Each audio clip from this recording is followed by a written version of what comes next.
Salam damai sejahtera Bapak Ibu, saudara-saudari sekalian yang saya kasihi. Terima kasih sudah berkenan bergabung bincang-bincang di channel Apologet.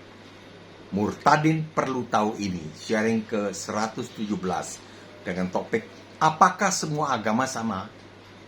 Apakah semua agama sama?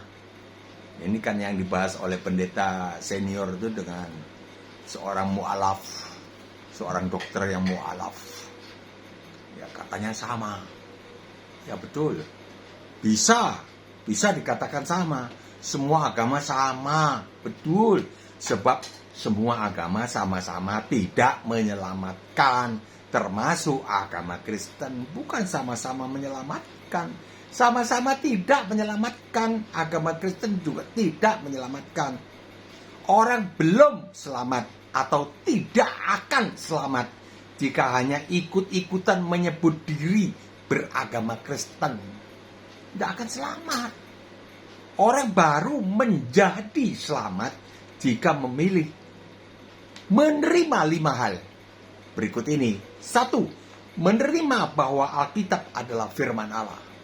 Alkitab adalah firman Allah. 2. Menerima bahwa Allah yang sejati adalah Allah yang Maha Esa, yang Maha Kudus, yang keberadaannya adalah Bapa, Putra, dan Roh Kudus. Menerima saja seperti kita menerima keberadaan kita sendiri, terdiri dari tubuh, jiwa, dan roh. Yang rumit, sulit dijabarkan. Apalagi keberadaan Allah. Tentu mustahil bisa diuraikan. Maka kita terima saja Bapa, Putra, Roh Kudus, 3 yang satu. 3. Menerima Yesus Kristus yang adalah 100% Allah, yang menampil sebagai 100% manusia tidak berdosa. Seperti kata Alkitab. Dan sesuai kenyataan. Sejarah kan begitu. Pak Yesus yang adalah Allah yang menjadi manusia dikandung dari Roh Kudus oleh perawan Maria. Ini kan sejarah. Bukan di Alkitab saja. Sejarah menulis ini.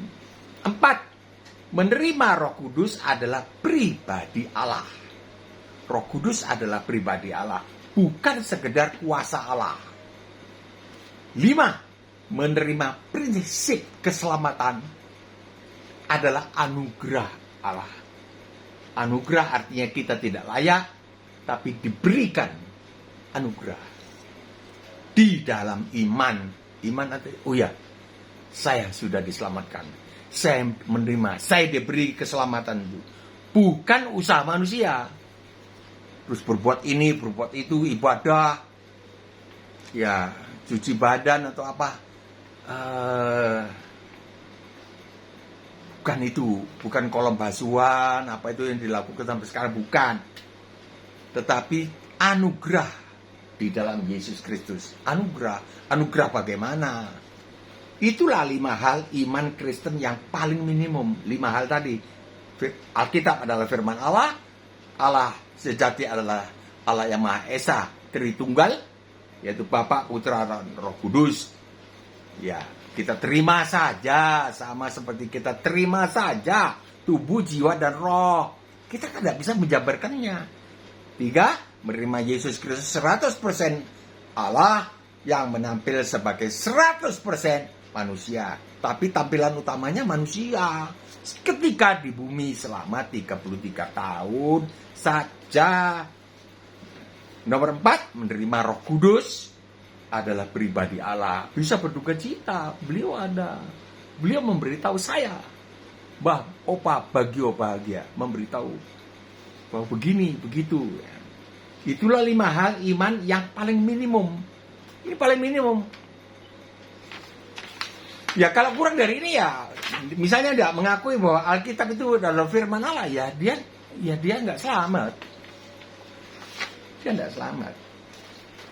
Salah satu dibuang ya nggak selamat. Sikap yang paling mendasar sebelum iman Kristen yang minimum tadi, yang 5 itu, ini didasari adalah rasa ingin tahu, lalu bertanya-tanya. Bukan mencela, bertanya-tanya apa ya? Kenapa ya? Kenapa kok mati disalib ya?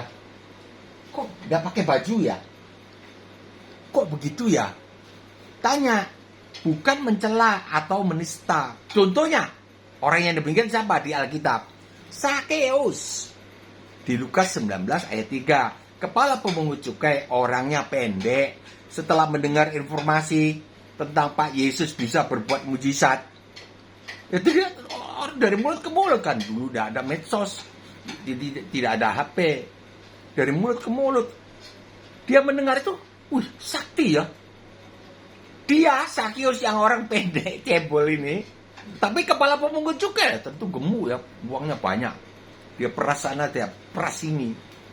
Dia ingin tahu seperti apa wajahnya Pak Yesus yang sakti ini. Sakti loh. Orang mati dibangunkan. Itu istilah dunia kan sakti. Dia bertindak mencari tahu. Sakeus mencari tahu dengan cara berlari. Ini rombongan jalan blak. Sakeus yang pendek ini lari kecil gitu. Lari mendahului rombongan yang bergerak berjalan kaki. Pak Yesus yang berjalan bersama orang banyak itu didahului oleh Sakeus lalu memanjat pohon ara dan menunggu rombongan itu lewat di bawah pohon ara. Ditunggui. Seperti apa sih wajahnya Pak Yesus ini? Ya. Selanjutnya Pak Yesus tahu namanya Tuhan, di dalam beliau Tuhan, luarnya orang. Lalu Pak Yesus mendongak ke atas. Tahu kalau ada yang ngintip di atas. Mendongak ke atas dan menyuruh Sakeus turun. Sebab Pak Yesus ingin menginap di rumahnya Sakeus. Murah sekali Tuhan Yesus itu. Tapi jangan pandang murahan ya. Kita belok sedikit. Hal yang penting di Lukas 19 ayat 8. Ada salah penerjemahannya. Masa Sakeus yang tidak tahu wajah Pak Yesus bisa memanggil beliau Tuhan di ayat 8. Tetapi Sakeus berdiri dan berkata kepada Tuhan, Tuhan, setengah dari milikku akan kuberikan kepada orang miskin. Ini setelah dicela-cela oleh, digosipkan oleh orang-orang ahli Taurat dan orang Farisi dan ahli Taurat di situ. Orang berdosa ini, kenapa nanti Yesus bergaul dengan orang berdosa? Nah, jadi Sakeus lalu mengucapkan ini, Tuhan, setengah dari milikku akan kuberikan kepada orang miskin. Ini salah penerjemahan. Seharusnya terjemahan yang sesuai konteks bahwa Sakeus masih mencari tahu wajah Yesus Kristus. Ada logis jika dia tidak tahu bahwa Pak Yesus adalah Tuhan. Dia nggak tahu dong, wajahnya aja nggak tahu. Apalagi ketuhanan beliau, nggak tahu. Sehingga dia menyebut Pak Yesus sebagai Tuhan. Itu lebih cocok. Bukan Tuhan. Tuhan, setengah dari milikku akan kuberikan kepada orang miskin. Begitu yang sebetulnya penerjemahannya. Terjemahannya bukan anunya, isinya. Terjemahannya salah. Gak apa-apa. Tidak mempengaruhi keselamatan kita, tidak mempengaruhi ketuhanan beliau. Tidak mempengaruhi. Juga Sakeus tidak apa-apa, dia salah. Dia tidak salah sebetulnya, waktu itu pasti bilang Tuhan. Tapi diterjemahkan oleh LAI menjadi Tuhan. Oh, ini bukti Yesus Tuhan. Bukan di sini. Markus 2 ayat 10. Itu buktinya.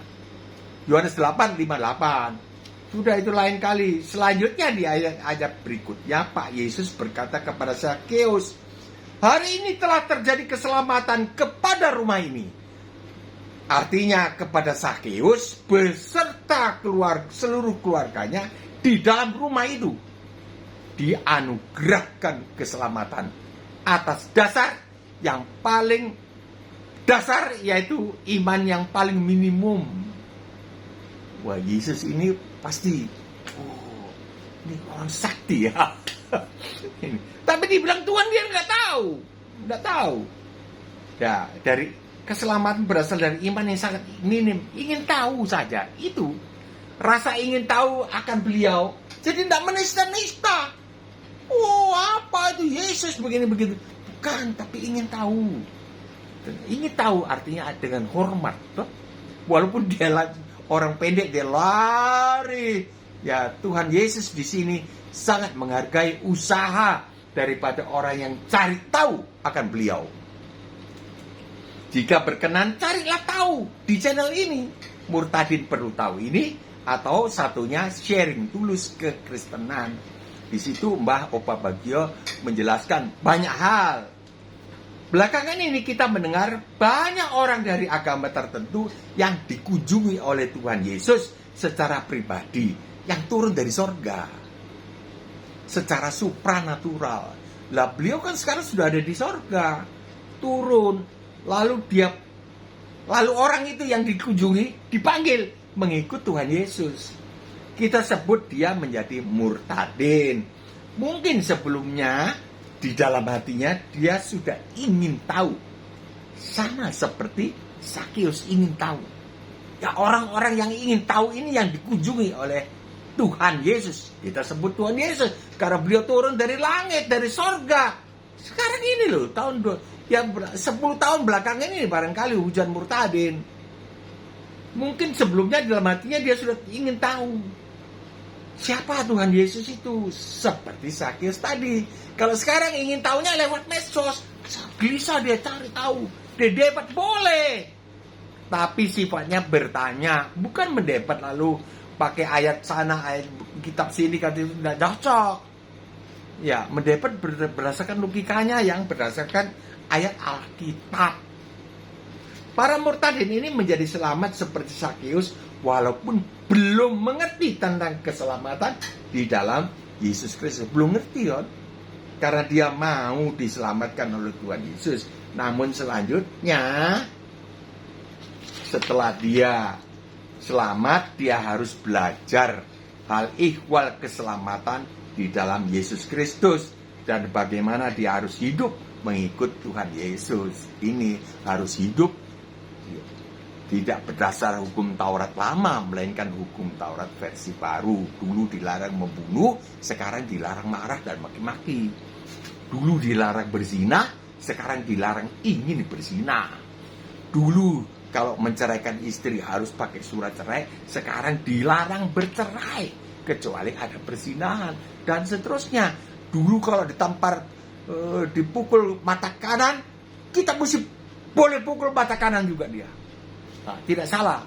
Itu hukum Taurat lama. Sekarang tidak berlaku lagi. Setelah Yesus Kristus mati di atas kayu salib, tidak berlaku lagi. Yang berlaku adalah jangan melawan. Tempeleng kiri, kasih yang kanan juga. Bukan artinya begini-begini, bukan. Ngalah. Kalau dulu kasihlah sesamamu manusia.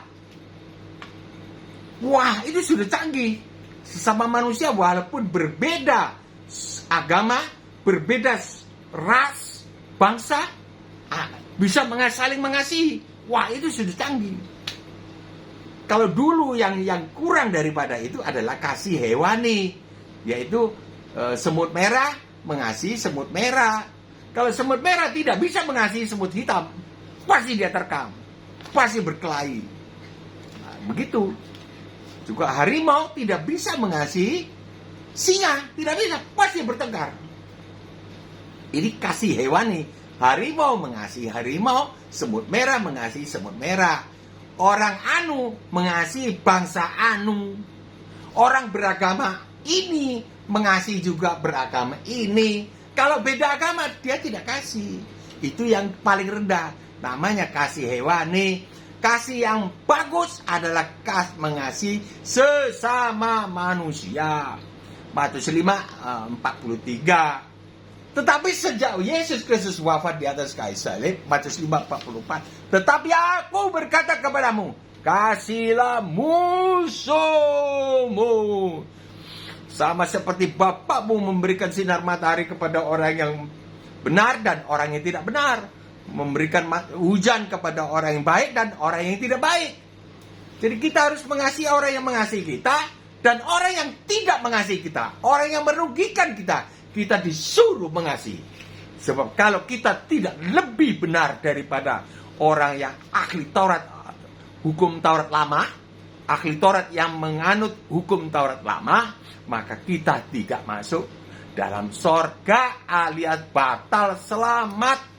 Para murtadin, ya, para orang Kristen tidak selamat. Siapa yang bilang? Matius 5:20. Jadi jika hidup keagamaanmu tidak lebih benar daripada hidup keagamaan ahli Taurat dan orang Farisi, maka sesungguhnya aku berkata kepadamu, engkau tidak akan masuk ke dalam kerajaan surga. Kan artinya batal selamat. Matius 5:20.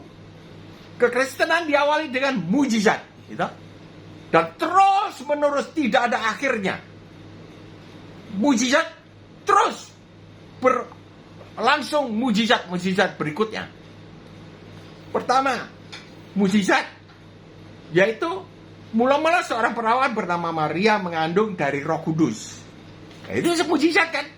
Bukan dari hasil hubungan suami istri. Itu mujizat. Tidak pernah terjadi.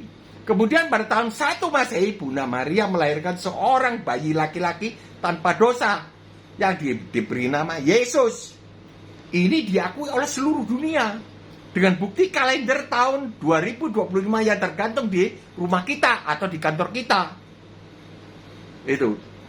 Yang tahun awalnya, tahun 1 Masehinya adalah kelahiran Yesus Kristus.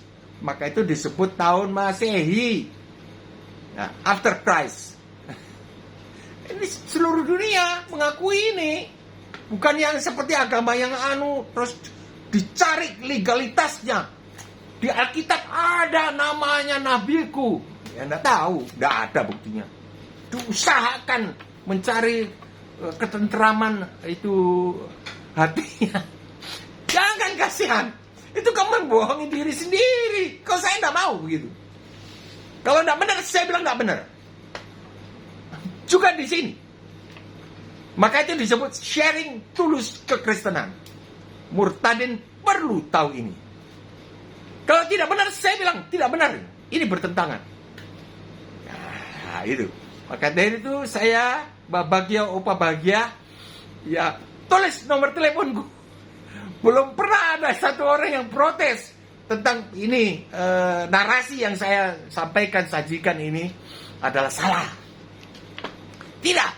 Silakan. Ya, kalau salah saya ngaku. Saya salah. Atau saya lupa, atau saya salah sebut ayat, nggak apa-apa, tulus. Ya, jadi awalnya mengikuti kelahiran Yesus Kristus ini, itu mujizat kan? Ketika menjadi dewasa pada tahun 33 Masehi, Yesus Kristus disalibkan tanpa kesalahan. Ya, tentara Romawi, Pilatus sendiri, ya mereka bilang, saya nggak dapat kesalahannya. Ya, istrinya Pak Herodes bilang, jangan ikut campur masalah ini. Tadi malam saya sudah bermimpi tentang orang ini. Betapa siksanya saya mimpi itu. Istrinya Pak Herodes. Ya. Tanpa kesalahan disalibkan, dikuburkan. Namun pada hari ketiga terjadi lagi mujizat. Pak Yesus bangkit dari kematiannya. Bangkit sendiri. Bukan dicuri oleh murid-muridnya. Ini kan diusahakan untuk tidak menjadi Tuhan. Lah memang Tuhan kok. Disogok tentaranya. Jangan bilang aja kok kamu tidur ya. Baru murid-murid mencuri mayatnya. Jadi dia pergi. Nggak bisa. Bagaimana mencuri mayatnya? Besok nongol. Nongol. Muncul di Galilea. Ada Yesus di sana. Tidak bisa ditutupi. Sampai sekarang. Jadi terjadi lagi mujizat. Pak Yesus bangkit kembali dari kematiannya. Disertai mujizat. Telapak tangannya tetap berlubang. Lambungnya tetap bolong. Berlubang. Kena tombak. Masih berlubang. Walaupun anggota tubuh yang lain pulih kembali. Mengapa? Ini mengantisipasi adanya berita yang dikarang-karang. Bahwa Yesus tidak disalib. Tetap bolong. Thomas saja nggak percaya. Aku nggak percaya kalau dia bangkit lagi. Mas, kalau aku nggak cucukkan jariku, katanya Thomas, ke dalam lubang bekas paku. Betul. Tuhan Yesus tunjukkan, Mas, Thomas, ini, tusukkan sini. Nggak berani Thomas begini. Langsung tersungkur, Tuhanku, Allahku. Nah ini, kalau bisa bangkit dari kuburan, ya Tuhan, siapa yang bisa bangkit sendiri? Bukan dibangkitkan. Memang ada, kalau beliau ditinjau dari segi kemanusiaan, beliau dibangkitkan oleh Allah Bapa. Tapi kalau beliau, kan dua kodratnya. Kalau kodratnya Tuhannya, keilahiannya, aku berkuasa menyerahkan nyawaku waktu di kayu salib kepada Allah Bapa. Ini kan ruwet. Allah Bapa dan beliau jadi satu, ruwet, teraduk-aduk. Nggak apa-apa, kita juga ruwet dong. Antara pikiran dan perasaan, saya tersinggung. Kalau tubuh gampang, aduh sakit, kebentur. Ya, tapi jiwa adalah otak bagaimana? Dengan roh lagi satunya. Bingung kan? Nggak bisa dicerna, nggak bisa. Apalagi pribadi Allah. Ya. Lukas 24:39, pulih kembali. Beliau mengubah penampilan sebagai manusia, lalu kembali kepada penampilan aslinya. Beliau mengubah penampilan sebagai manusia, dari kuburan itu kembali kepada penampilan semula, yaitu Tuhan. Tubuh beliau disertai mujizat berikutnya, yaitu bisa tembus tembok. Bolong, tembus tembok tubuhnya. Mujizat lagi. Yohanes pasal 20 ayat 19. Namun bisa makan ikan goreng. Dulu disebut ikan goreng. Sekarang terjemahan 2 TB, terjemahan baru, terjemahan 2 TB2 disebut ikan bakar. Jadi dulu belum ada minyak, jadi ditulis ikan bakar. Ya nggak apa mau ikan bakar, ikan goreng, ikan tumis, tidak mempengaruhi keselamatan. Esensi daripada keselamatan yang beliau selenggarakan, menggantikan hukuman kita, Matius 5:17, atau menebus dosa kita, Matius 26 ayat 28. Minumlah kamu semua daripada cawan ini, karena inilah darahku yang ditumpahkan bagi banyak orang untuk pengampunan dosa. Kalau orangnya mati, bukan. Kalau orangnya mau diampuni, mau menerima anugerah ini, saya mau kuterima di darahnya Tuhan Yesus Kristus di atas kayu salib. Bukan Tuhan, tapi orang, dan darahnya Pak Yesus. Tapi di dalamnya Pak Yesus yang tidak berdosa ini, di dalamnya Allah kan. Allah yang menjadi manusia, Yohanes 1:14 kan. Itu kan. Jadi jangan dibantah-bantah. Kalau dibantah-bantah enggak seperti Sakius. Sakius tahu saja. Selamat kau. Nah, beliau berjalan-jalan selama 40 hari dengan mujizat, bisa pindah tempat dalam sekejap. Lukas 24 ayat 43. Berjalan-jalan, set, pindah. Beliau berjalan-jalan selama 40 hari di sekitar Galilea dengan mujizat bisa pindah tempat dalam sekejap. Penghilang dari suatu tempat kemudian berada di tempat lain. Lukas 24:31 dan 36. Selanjutnya beliau menampilkan mujizat naik ke sorga. Itu mujizat. Mana ada orang bisa naik ke sorga? Mau naik jet pribadi barangkali Donald Trump, nggak bisa sampai sorga, jatuh pesawatnya. Disaksikan oleh banyak orang. Kemudian di Kisah Para Rasul 1 ayat 11 dikonfirmasi oleh 2 malaikat yang berkata, "Hai orang Galilea, mengapakah kamu berdiri melihat ke langit?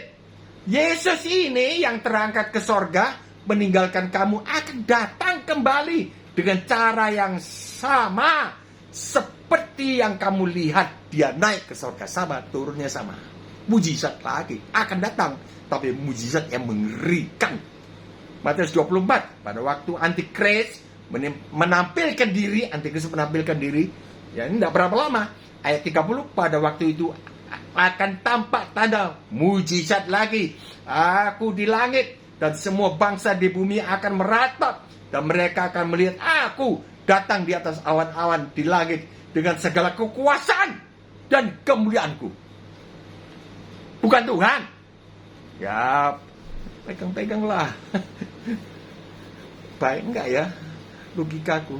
Tetap bilang bukan Tuhan. turun dari langit. Tapi ini kan belum terbukti, Mbak. Iya, tapi akan pasti terbukti sama seperti mujizat-mujizat sebelumnya yang beliau sabdakan. Sampai sekarang terus terjadi mujizat di dalam kehidupan orang-orang yang sudah mau mempercayakan diri kepada Tuhan Yesus. Mau sampai beliau datang kembali kedua kalinya nanti selaku the King of Kings, Raja segala raja, menghakimi seluruh umat manusia yang masih berstatus berdosa diserahkan ke dalam neraka. Yang sudah berstatus ya baik-baik, sudah benar, orang benar, bukan orang berdosa. Ya, silakan masuk surga. Ya. Hidup menurut hukum Taurat versi baru, Matius 5, 20 sampai 48. Harus dipelajari Matius 5, 20 sampai 48. Harus, kalau tidak batal selamat. Sampai di sini dulu saya mohon pamit undur diri. Insya Allah kita masih bisa diberi kesempatan untuk jumpa lagi. Kiranya turunlah segala berkat, keselamatan di tengah-tengah para penonton video ini, beserta dengan keluarganya, disertai berkat jasmani ekonomi yang berkecukupan di dalam nama Tuhan Yesus Kristus. Amin. Tulislah komentar, pertanyaan atau sanggahan tentang bahasan video ini. Jangan yang lain ya. Terima kasih. Bagikan video ini kepada teman atau keluarga. Tekanlah subscribe. Anda akan selalu dikirim video yang baru di-upload. Sampai jumpa besok atau lusa, 10 menit saja atau bahkan diusahakan kurang dari itu. Insya Allah, salam damai sejahtera.